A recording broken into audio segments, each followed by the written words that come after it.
পাতা নম্বর 157 semester 2 class 11 coordinate জ্যামিতি চলছে সরলরেখা 14 নম্বর দেখো -2,7 7,15 -1,5 এবং h, কে বিন্দুগুলো একটি সামান্তরিকের শীর্ষবিন্দুগুলোকে সূচিত করে বেশি তার কর্ণ h কে নির্ণয় করে এবং সামান্তরিকের কর্ণ দুটির অন্তর্ভুক্ত কোণের পরিমাপ নির্ণয় করে। গোটা দুনিয়ার অঙ্ক একসাথে দিয়ে দিয়েছে। চলো দেখো সামান্তরিকটা কিন্তু বাবু এবিডিসি, হ্যাঁ সামান্তরিকটা এবিসিডি সামান্তরিক লাগে, বইয়ে বলা নাই কোথাও, ভুল করো না, এটা এবিডিসি। তো দেখো সামান্তরিকের কর্ণ দুটো সমদ্বিখণ্ডিত করে, h এর মান বের করা একদম সোজা। বলো তার মানে ইয়ার মিড পয়েন্ট যেটা হবে ইয়ারও মিড পয়েন্ট সেটা হবে, আর বিসির মিড পয়েন্ট যেটা হবে মানে স্থানাঙ্ক এডিরও মিড পয়েন্টের স্থানাঙ্ক সেটা হবে। তো এটা সমান করে তুমি এইচকে পেয়ে যাবে। চলো শর্ত অনুসারে আমি ডিরেক্ট করছি, তোমরা বুঝছো নিশ্চয়ই। বলো বিসির মধ্যবিন্দুর স্থানাঙ্ক কত? বিসির মধ্যবিন্দুর স্থানাঙ্কটা এদিক করছি, এটা 7 বটে। হ্যাঁ 7 - 1 মানে 6, 6/2 মানে 6/2 মানে কত হচ্ছে 7 - 1 6/2 মানে হচ্ছে বিসির মধ্যবিন্দুর স্থানাঙ্ক হচ্ছে বিসি এর মধ্যবিন্দুর স্থানাঙ্ক। এখন শর্ত করো না, বিসির মধ্যবিন্দু বাই করলাম মানে 3,15 থেকে 5 3,5, এই বিন্দুর স্থানাঙ্ক 3,5।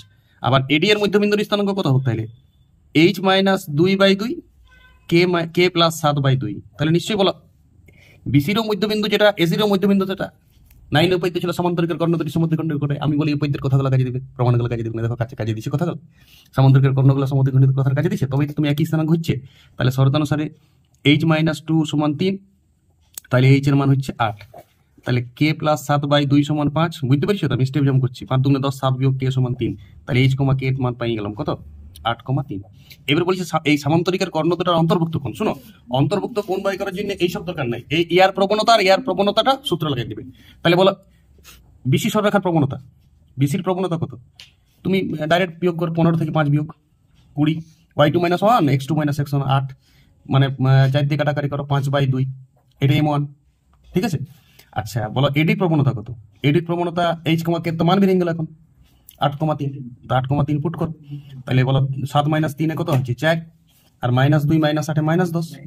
তাহলে এটা হয়ে গেল তোমার 4 দিয়ে কাটা 2 দিয়ে কাটা 2 - 5 -2 - 5। দেখো তাহলে tan থিটার মান কত হবে বলো? সূত্র আছে m1 - m2/1 + m1 × m2। এইটা হচ্ছে ওদের অন্তর্ভুক্ত কোণ। তার মধ্যে দেখো একটা স্থূল কোণ হবে, একটা সূক্ষ্ম কোণ হবে। এই কোণের মানটা যদি সূক্ষ্ম কোণ এলো পরে 180 থেকে বিয়োগ করে দিবে, কারণ এই দুটো কোণ বিপরীত কোণ, এই দুটো। এবার তুমি tan থিটার মানটা বাই করে নেবে। আমি আর করব না, m1 m2 পাই নিছো, m1 এই সূত্র বসাবে, মড আসবে, যদি না মান আসে তো থিটা সমান ইনভার্স করে দিবে tan ইনভার্স, আর পরের কোণটা করে দিবে পাই মাইনাস সামথিং। কারণ এই দুটো একই কোণ হবে, এই দুটো একই কোণ হবে, যেটা খুশি তুমি লাও। প্রথমে যে সূক্ষ্ম কোণ বেরিয়ে গেলে পরে স্থূল কোণ, দুটাই বিডি আর এসি সাপেক্ষে হয়েছে কোণটা। আপনি সূক্ষ্ম কোণ বেরিয়ে সূক্ষ্ম কোণ বেরিয়ে গেলে 180 থেকে বিয়োগ করে দিলে স্থূল কোণটা পেয়ে যাবে। চলো রিপিট।